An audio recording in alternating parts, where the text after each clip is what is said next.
travail que Dieu va te bénir. Rester sans rien faire va t'asservir. Prends bon courage, y'a pas de son métier. Car la paresse c'est par de puni. C'est par ton travail ton pays va se développer.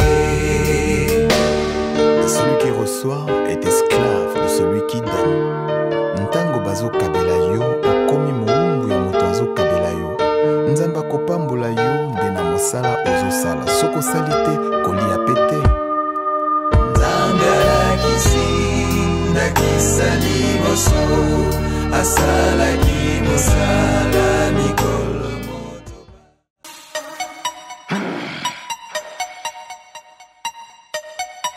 Mesdames et messieurs, fidèles téléspectateurs de notre émission Écho d'Ndjili, vous êtes nombreux à travers le monde. Vous qui êtes ici à Kinshasa, vous qui êtes en République démocratique du Congo, mais aussi vous qui nous suivez en direct de la diaspora, vous qui êtes aux États-Unis, en France ou encore partout à travers le monde, vous qui aimez cette émission, vous qui partagez, qui réfléchissez avec nous autour du développement de la commune de Ndjili. La commune de Ndjili, c'est l'une des communes très renommées ici à Kinshasa. C'est l'une des communes qui est tellement connue.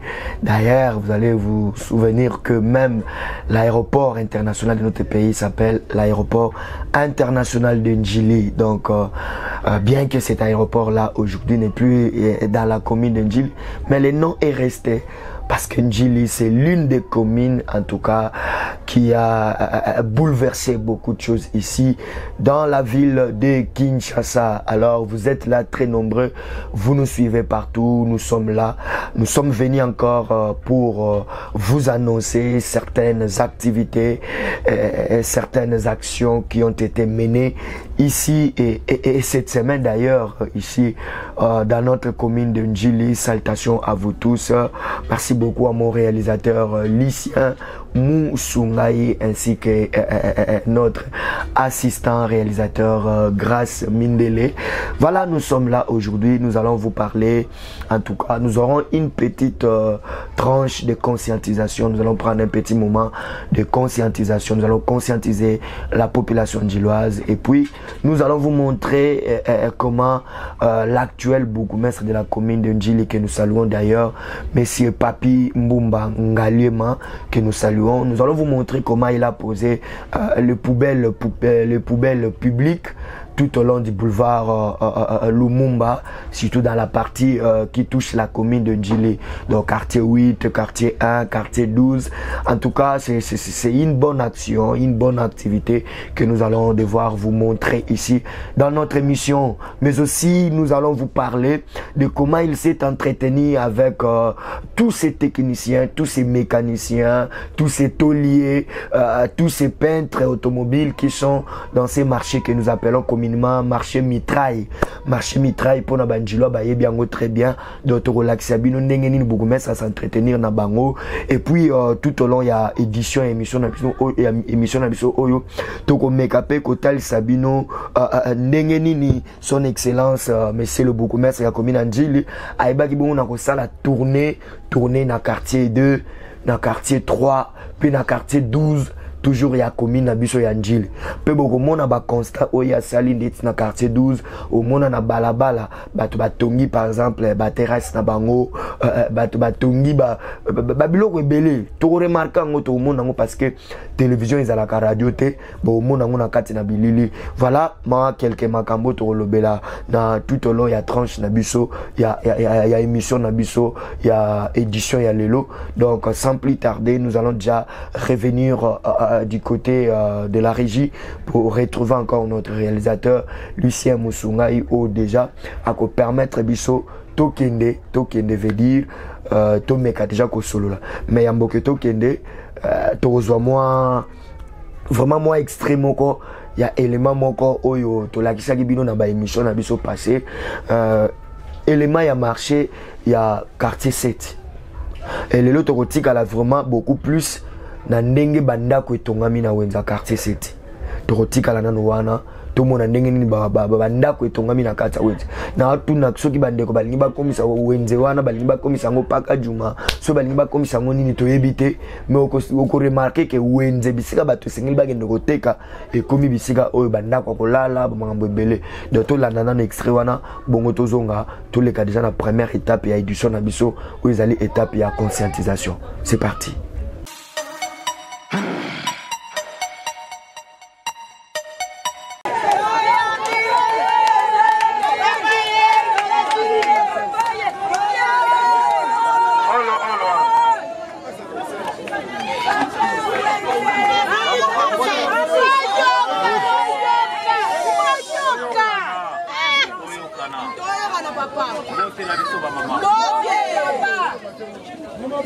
Naëlelo, autant la marché à 7. Nayoki, par rapport et belé à marché. Nayenga moko lelo na kala o na moni awa. Eza pasi mingi. Wenze oya munene ya njili ya marché 7. Eza lisusu te. Ndenge ezalaki.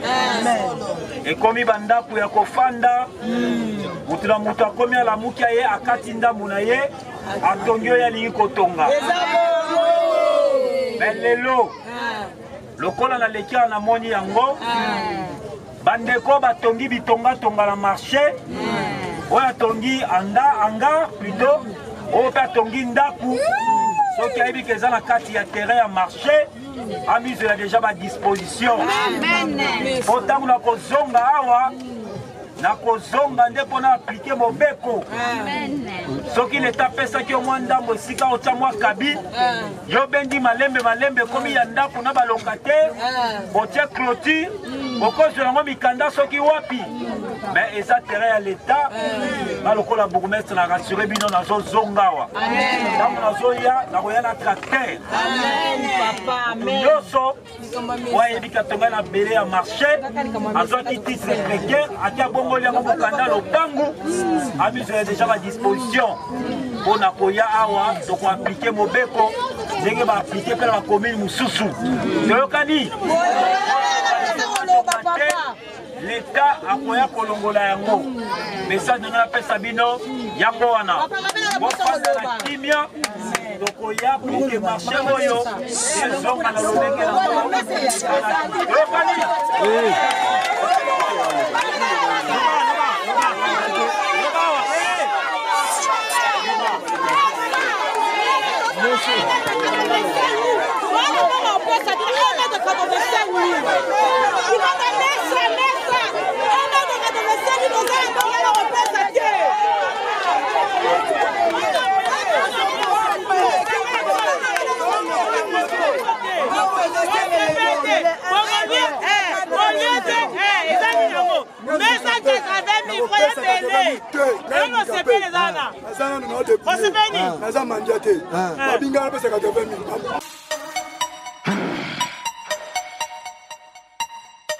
Voilà, merci beaucoup Lucien Moussoungaï, notre réalisateur. Nous sommes là de retour sur notre plateau. Alors nous disions que nous allons passer à cette étape de conscientisation. La conscientisation va prendre quelques différentes étapes ou encore quelques différentes formes. D'abord, nous allons commencer par l'interpellation en ce qui concerne l'assainissement. Vous savez, environnement autre de vivre nango, ce qui est un environnement sain et qui permettre biso petos en bonne santé. Mais ce qui est environnement est malsain et qui permettre biso tous en une mauvaise santé. Donc environnement est déterminé état ya santé na biso. Muto azo vivre place salité zali. Muto azo vivre place vraiment solo ya makasi. Ba poubelle e comment nango etonda déjà ba poubelle kuto ezala na bandako ebele kuto ezate. Na mapango ebele ezate. Na ba quartier ebele ezate. Ozomona. Donc toyebite matiti babwa wapi toyebite. E okomona okoti na kati ya lupango ezobilumba solo. Or basolo wana yango ayeko créer biso ba maladie na kati nzoto. Voilà pourquoi il est très important tout ça l'assainissement. Assainissement na biso l'état congolais beaucoup mettre ya commune Njili a pesaki mitindo. Alobi que chaque samedi il faut salongo et salemaka. mais tozomi tuna est-ce que bino na lupango na bino bosala salon tozomi tuna bino liboso boutique na bino liboso maison d'habillement est-ce que bosala salon na wenza quartier 7 na wenza quartier 6 na wenza mangobo est-ce que bosalaka salon kuna na wenza sekomaf est-ce que bosalaka salon plus bozo boya ko sala salon plus bozo permettre ba maladie et se développer na kata banzoto na biso tala biloko tozoli alelo botala ba biloko tozoli alelo tana ba wenze na biso kota na ba wenze oyoka mawa bisika ba mama ba otanda ba tomate bisika ba mama ba otanda ba pilipili bisika ba mama ba oteka même ba mbisi otoliaka tala état ya bisika ngondenge zali.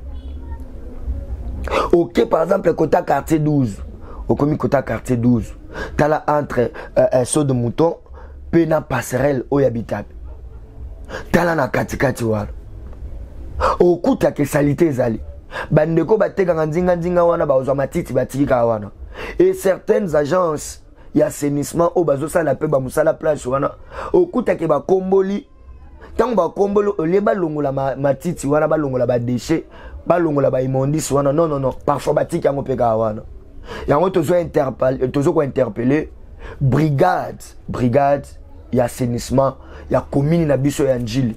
Vraiment il faut à la lisu likolo lisu likolo lisu Njili bopeto lisu likolo lisu na ba quartier nyonso ezala soki eza na ba agence o basala ka mwa musala na ba quartier ba volontaire pe bazali lokola ba léopard bazabi ba volontaire o ba sala musala pona ko assainir milieu na biso mais tango bo sala musala venir cordon à léopard tango bo sala musala bien après kolongola après kombola bolongola matiti bo memango na ba endroit où eza approprié na ba agence nyons ba volontaire to décourager binoté tozo ko encourager bino bo sala musala mais surtout bo sala ngo malamu parce que musala soki bo sali ngo malamu te en tout cas et profiter na population te donc bo sala musala très bien assainissement ezala propriété ezala na Njili to lingi omoninga Gaspard ne na yeboye ne bozo la nanga boye objectif nanga ezali Njili et comme parmi ba commune o eza ba commune référentielle ba commune de référence ba commune moko exemplaire ba commune kinwa nyonso ezaloza na diaspora congolais nyonso ezaloza na diaspora tango ba beta lisolo commune Njili parce que commune Njili kena de asango mais maintenant to lingi ke assainissement salongo to lingi propriété bopeto e ya Njili ngamoko ambassadeur communal nazali donc Gaspard Ndongala ambassadeur communal ya Njili tozawana et émission Écho de Njili eza une émission ambassadrice ozo lobela commune Njili ozo tali sabino makamba Njili donc tozana posa ba notable tout ya Njili boya koleka na émission oyo ba notable ba politicien ba homme d'affaires ba acteurs sociaux boya na émission oto lobela makamba Njili donc émission oyo na bandeli ezali ambassadrice ozo lobela commune Njili donc tozana posa mayele ya batu nyonso na émission oyo mais na beti c'était na lobby objectif na ngeza Njili d'ailleurs ça objectif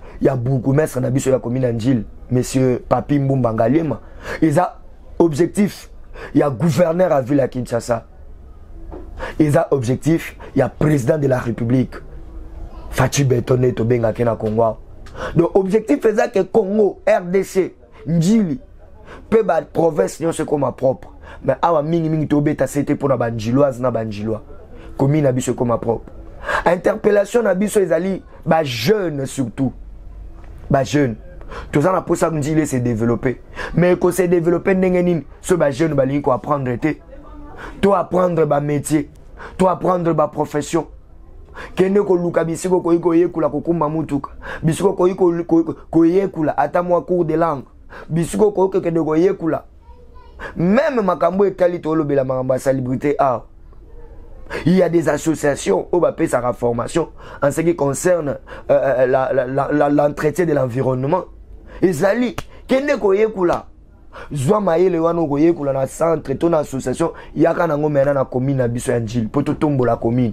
Tango Njili tombwami ba commune voisine pe ba koluka ba sala la même chose et soki toutes les communes à Kinshasa et tombwami et ça la qui ville à Kinshasa tombwam et le la Kinshasa c'est capitale ya RDC on ko remarquer que développement ya Kinshasa et ko permettre développement ya ba ville nyons pe ya ba province nyons ya RDC donc Njiloa yokanga malamu tolingi so komona banjilo ba chômeur te tolingi komona ba kuluna te na njili tolingi komona ba ujana te ba ujana c'est-à-dire moi ba jeune fille wana o soko tongo etani ba kena ba sopeka bango ba sala lelo te même isala na ndako ba sala raté bango ba kena sopeka aibi keza na tonton moko boy tonton lycéen zakane quelque part veni tonton lycéen motema ya maman Rosette ozoko.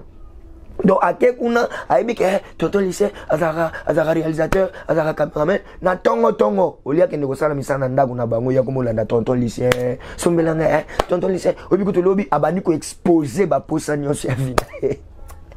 Mambola tolinyango sauter na njili, on ne veut plus de ça. Tolini ba jeune fille au bazo réfléchir, ba jeune fille baza mayele, bazu ba talent, que ne voyez que la coupe couture, que ne voyez que la même esthétique et coiffure, que ne voyez que la même informatique. Lobito kuna na commune na biso njili ba koyi ko zoyo comme secrétaire, ba koyi ko zoyo comme informaticien. Pourquoi pas? Donc tout ça la poste njili se développer et pour que se développer, tout ça la poste mayele ya batunions. Njili est réputé comme une commune artisanale. Donc commune moko oyo misala esalemaka. So tambolo omona ba garage a minene. O tambolo omona ba atelier a minene. O tambolo veut dire njili technicité o ezana njili na ebité. Ba homme de métier basé belé. Mais na lingi to structurer ba métier na biso. To zwa ba jeune, to former ba jeune. Hein? Donc bah maître nyonso aux ala maître conducteur, aux ala mécanicien, aux ala électricien, aux ala taulier. Tant que nous balikamba taulier, nous saluer mon vieux Junior Maya là. C'est un berger d'une grande église, l'église de la Bonne Sémence. Donc vieux Junior Maya là, former tout sous jeunesse, soit bah jeune par-ci par-là, là qui sa bango musala ya toléri wana. Ils ala malam. Donc banjilo basé belé au baïba misala hein.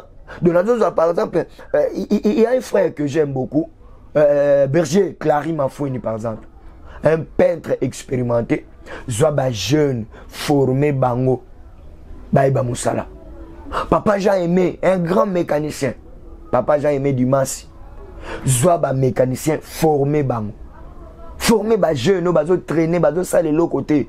To développer commune na biso ya njili. Prochainement to beta ma solo pena ya Wenzami Trai wana. Objectif ya Wenzami Trai et koyi kozala nini. Donc voilà où est très important tout le mais mingi nazo beta c'était likambo etali assainissement, likambo etali développement ya commune na biso pe likambo etali lutte contre l'insécurité. Banjila au boza na diaspora na France, banjila au boza na Suisse, boza na Angleterre, boza na Allemagne, boza partout, boza na États-Unis, surtout ya Rodrigue Mafouini na États-Unis. Tout ces njilo là. Bo sangisa mayele, bo benga biso ba numéro na biso za affiché wana. Bo tinde la biso mayelo bino boza nango. Bo tia ba moyen en jeu pour na développement ya commune na biso ya njili, développement ya émission Écho de Njili. C'est très important. Lutte contre l'insécurité. Mayelo boye koli na bamboka mipaya. Botinda yango aw. Pe biso batoza na Congo awa na Kinshasa. Ba service à sécurité nyonso eza na njili to travailler pour que njili ezala soki pena kulune kosila ezala njili ezala première commune o ba ko beta cité ke na njili kulune ezala lesusu te. D'ailleurs eza ba initiative o yemoko bourgmestre ya njili azana ngo mais c'est Papi Mbumba Ngalemo toujours saluer et longona adjointe na ye maman Patricia wazali adjointe bourgmestre adjointe ya commune njili. Objectif na bango ezali ke kulune sila na njili. Voilà pourquoi tous qu'on interpeller la jeunesse, tous qu'on conscientiser bande ko bozo landa biso na quartier 12, na quartier 7, na quartier 6, na quartier 5, na quartier 13, partout na ba quartier nyonso. Jeune tigana lichette, jeune tigana no ba makambo kuluna, kota na idée ya développement ya commune na biso ya njili. Voilà moi muke tozaki nango pour na interpellation en ce qui concerne la conscientisation de la population na biso. Et rapidement Tokokene maintenant, Kotel Sabino. Kotel Sabino d'abord. Tourner Oyo Bourgmestre ya commune Njili à Salaki dans quelques quartiers. Kotala nengeni bato batongi na babalabala, nengeni bato ba veut dire eza constant moko amer. Comment on a balabala au bana, faut batambola, moi bana, faut basakana, le balabala, nous bato tongi, bar, terrasse, nini, je ne sais pas. Donc total la tournée wana, bongo, torozonga, to beta masolo, ou tozo poursuivre na kati ya tranche na biso.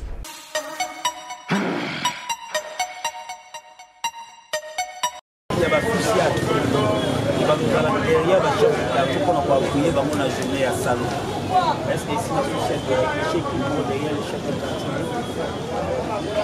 Je pense que c'est le chef. Il vous a pas transmis les messages. Ça va dans les sections. Non, il est venu immédiatement parce que c'est pas président. Merci beaucoup, repos. Ça va?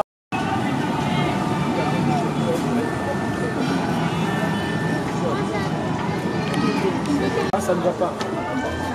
On ne peut pas construire des trucs comme ça en plus. Oh, j'essaie. Bonjour.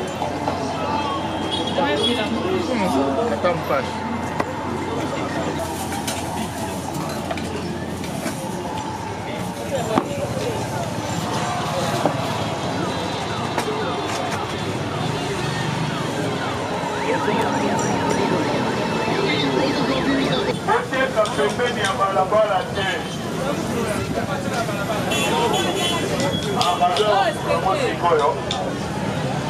Yango tina balabala eza mbala suka baluka na kati ya maison na balabala te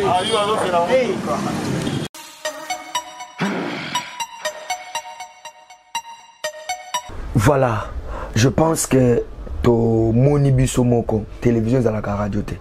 Tout le monde a vu de ses propres yeux comment bourgmestre a interpellé bande qu'on a ba quartier 3, na ba quartier 2, na ba quartier 12 surtout. Donc je ne sais pas ma décision où ils ont la prise après ces constats malheureux. Ou en étigali dans pouvoir discrétionnaire, il y a beaucoup bourgmestre à commune Angile. Vraiment toujours saluer bande Kwebele, toujours saluer notre frère Titi Solo. C'est un jeune que nous aimons beaucoup, un frère que nous aimons beaucoup. On a téléspectateur, il y a ma casse, il y a émission Éco d'Angile, il y a partout à Zali, à l'Andak Éco d'Angile. Pour aller bandenge nini marambezo les ganakati ya commune Angile, voilà. Donc merci beaucoup ba notable nous Angile, honorable André Moulouakalala, honorable Dakingoma. Toujours saluer bino, tobo sanité, pas notable nyons, yemoko excellence, Jolino Makelele. Donc ba mbote belé bi payozo la na me commune Angile, eza na posa ba mayele na bino pour que eya ko bongisa commune oyetombama parmi les grandes communes ya Angile. Docteur Yves Bassele, honorable, honorable. Donc, botsa maele pour que la commune nyons ya Tchangou en général et puis en particulier Ndjili et Tombouama. Donc voilà, là nous étions en train de parler à tourner à Bourgmestre. Alors cette fois-ci, tu relaxes une autre tournée à Bourgmestre, mais à Watolo Bela Wenza Mitraille. Bananjil ba sepeli partout bango bazali parce que ce qui est na place Bikali, biso bengango Bikali, banjilo ba bengango Bikali. Donc ezali wenze oyo kenda sango o batekaka ba pièce ya mituka nyonso ya lolenge na lolenge. Mukolo muso na kutana ngina mukonza marché wana ayisinga ke awa tokoyi ko banda ko monter ba mituka. Tala ba initiative nde to moni l'état déjà lelo ba yelbiso compagnie oyo ko banda ko sala rassemblage par exemple, ya ba pièce ya ba marque Mercedes awa. Ozomon. Alors wenze oyo ya mitraille na quartier 1 na commune Angile ba konzo bozo landa biso boyoka wenze wana ezape capable ya kobana ko monter ba mituka.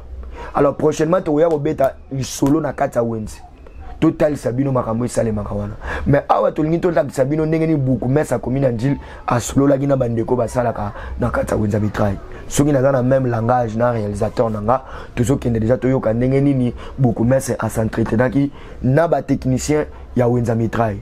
C'est parti.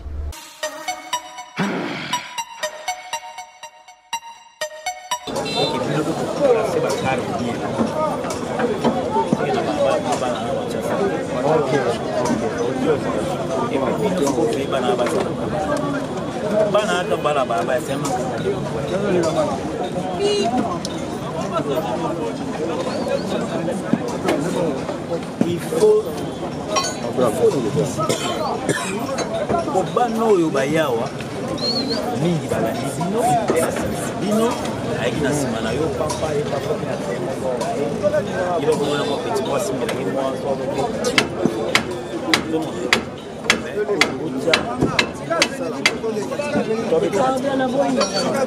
Papa, c'est là.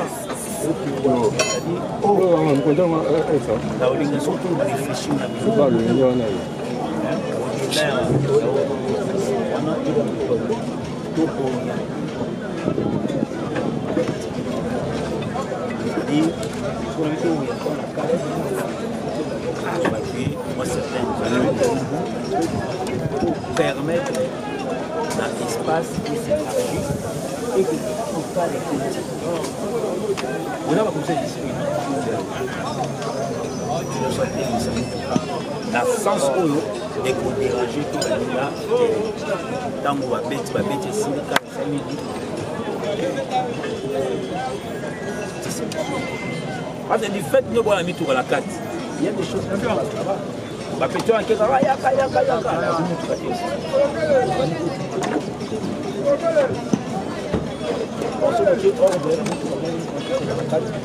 Donc nous sommes dans le journal, on a terre, moi, rétroviseur. Donc moi, je suis dans 4 heures, j'ai un marché rétroviseur. On va des armes. On va et puis pour votre information, bando va faire la balabala, autorité d'insécurité terrible. Donc quand on est au monde à bana, on a dit que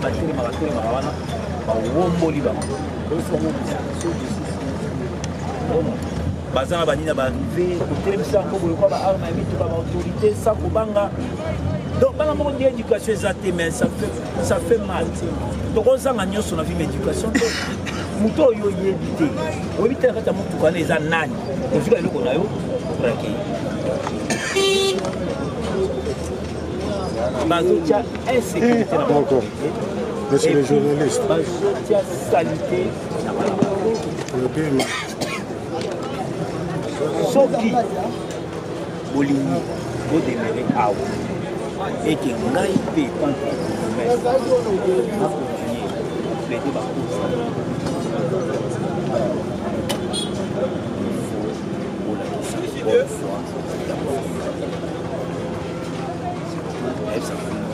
basengana nga bino boyede bisota na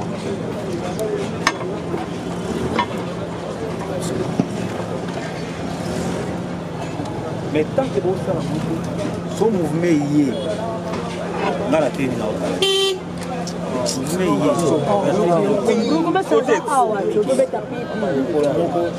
l'État a profité force, l'État a profité force, l'État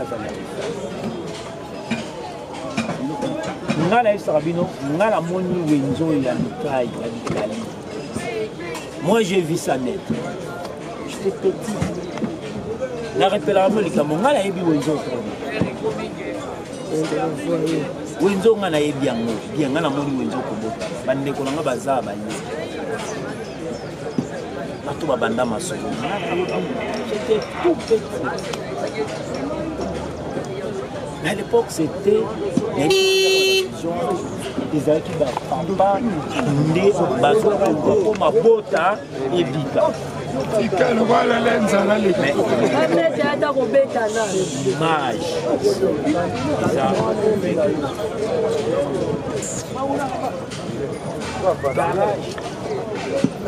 Oh, il sera tout ça. Capitaine bloc on est et notre papier en tout passe. Papier en tout passe.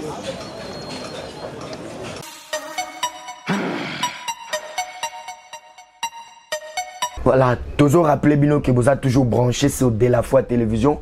Vous êtes branché sur GN Fondement Télévision. Veut dire De La Foi Télévision, vous avez biso awa na Kinshasa, na RDC Mubimba, puis na GN Fondement Télévision, vous avez biso partout à travers le monde. Vous likez, vous aimez. Bo partager émission Nabiso oyo bo s'abonner surtout na chaîne Nabiso et ça peut moyen na bino ya kosunga ba chaîne oyo ezo permettre bino boyema makambo ezo leka na commune na bino ya njili na commune Nabiso ya njili on a De La Foi Télévision tous les mardis à 19h juste tozawana et puis le mercredi à 8h15 Donc papa, maman vont bimo que nous sommes déjà à 8h. Au Tigali Kotala déjà de la fois télévision. Au Tigali Kotala émission Echo d'Enjili tous les mercredis à 8h15. Donc Tobo Sani Pété. Donc à 19h tous les mardis au Tali émission Echo d'Enjili. Alors wana tomoni nengenini mokonza beaucoup ya commune Njili à s'entretenir na bandeko ya wenza mitrai awa sikoto okeni na kusukisa élément na biso tozo sukisa nini.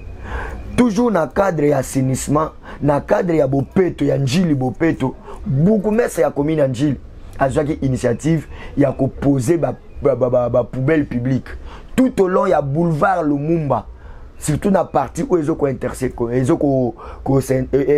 commune Njili, c'est-à-dire quartier 8, quartier 12, quartier 1. Où ils ont un quartier où ils allaient tout au long du boulevard Lumumba, mais où ils allaient dans la commune Njili. Tout le monde a posé la poubelle publique. Pena simanango a pesi maloba na population njiloise, pena ba passager nyons au baleka tout au long ya boulevard wana. De temps to loba quartier, tout le monde a na entrée ya quartier 1, tout le monde na Kimbuta, tout le monde ba niko kita ti oya na ba quartier 12 en face ya wenza ya marché à liberté. Donc au kuta ba poubelle publique ezawana. Au meli moi jus, au meli moi mai zwa mulangitsa na poubelle publique wana. Batiango wana pona bongo. Et puis brigade ya Njili bopeto tolobi boy. Tango ba poubelle wana ezotonda, bokende bolongola ka ba salité wana. Bolongola ba salité wana. Ponjile za la propre. Alors tolanda ndenge nini mokonzi a posaki poubelle publique pe malobanini o apesi na population o azolanda biso. Merci.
D'abord, je rends un vibrant hommage au chef de l'État, Félix Antoine Tshisekedi Tshilombo, président de la République, et au gouverneur de la ville, province de Kinshasa. L'activité d'aujourd'hui, c'était la remise officielle de matériel d'assainissement à tous les chefs de quartier et chefs de rue de la commune d'Njili. Vous êtes sans doute ignoré que les gouverneurs de la ville avaient mis les moyens à la disposition de tous les bourgmestres de la ville de Kinshasa pour nous appuyer à ce qui concerne l'assainissement. C'est la raison pour laquelle, moi, bourgmestre de la commune d'Njili, à notre niveau, nous avons aussi acheté les matériels que nous avons mis à la disposition de chaque quartier et rue de la commune d'Njili, afin que notre commune rayonne. C'est la raison pour laquelle vous avez vu dans cette activité, nous avons associé les commandants districts, les commandants SIAC et les commandants de tous les sous-sièges d'Njili pour qu'eux aussi, à leur tour, puissent accompagner la vision du chef de l'État à ce qui concerne l'assainissement dans la ville-province de Kinshasa en général et dans la commune d'Njili en particulier. Voilà la raison de cette cérémonie d'aujourd'hui. Message particulier à tous les Ndjilois. Tous les Ndjilois doivent s'approprier de cette initiative. Cela relève de notre santé. Donc tous les Ndjilois sont appelés à accompagner la vision du chef de l'État, Félix Antoine Tshisekedi Tshilombo, et de son excellence le gouverneur de la ville province de Kinshasa à ce qui concerne Kinshasa Bopeto, en faisant les salongo dans chaque avenue, dans chaque parcelle et dans tous les jours d'ailleurs dans le boulevard. Nous ne devons pas voir la saleté. Notre boulevard doit être propre. C'est la raison pour laquelle nous avons organisé cette activité sur les boulevards Lumumba. Nous trouverons la rigueur de la loi. La police est là, vous avez vu la police avec nous. La police va accompagner la vision du chef. Et là où les gens ne vont pas respecter, la loi est là. La loi va parler à la place des hommes.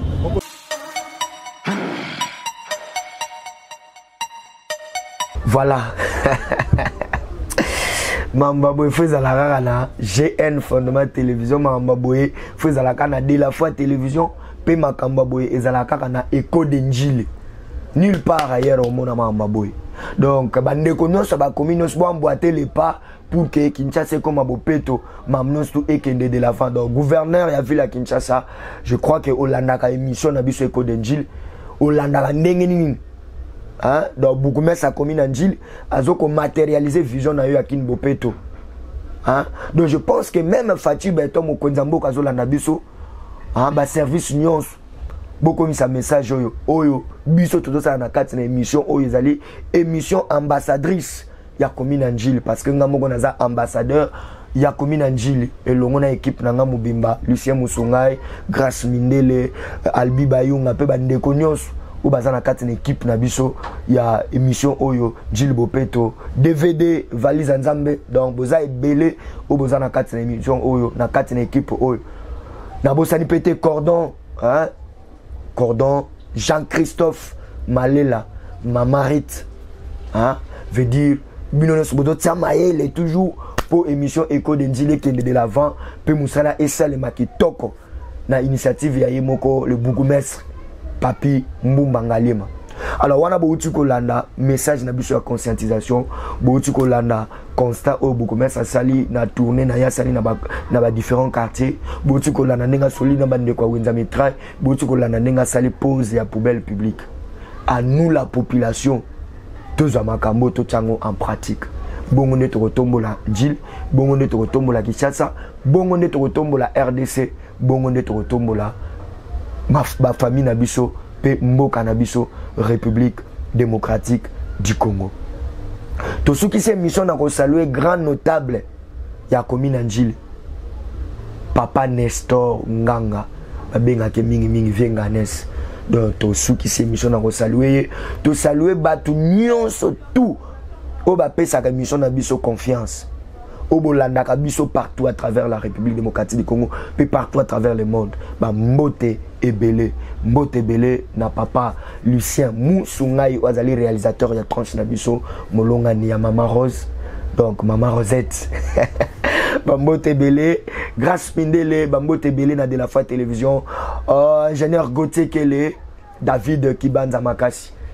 Papa Prince Mavuba, Mbote Ebele, Nabo Sanité, Maman Merveille. Tenda Diakimuntu veut dire motema nanga quoi donc mbote belé na famille Tenda Mobimba ah donc to sunga émission au Écho d'Enjili qui est de l'avant to soutenir de la fois télévision to soutenir GN fondement télévision to soutenir commune Nabiso Yanjili alors to kutana très prochainement mais rendez-vous Nabiso d'aller chaque mardi à 19h donc rendez-vous ils a pris tous les mardis à 19h juste et tous les mercredis à 8h15. Je réponds, rendez-vous est pris tous les mardis à 19h juste et le mercredi à 8h15 sur De La Foi Télévision et aussi sur GN Fondement Télévision partout à travers le monde.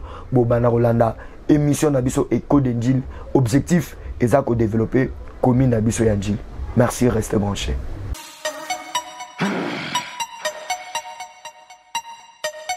Ton travail, que Dieu va te bénir. Rester sans rien faire va t'asservir. Prends bon courage, à pas de son métier. Car la paresse est par de puni. C'est par ton travail ton pays va se développer. Celui qui reçoit est esclave de celui qui donne. Ntango bazo kabela yo okomi moumbu ya moto azo kabela yo nzamba kopambola yo nde na mosala ozosala. Soki osali te, kolia pe te. Nzambe alakisi ndakisa liboso, asalaki mosala mikolo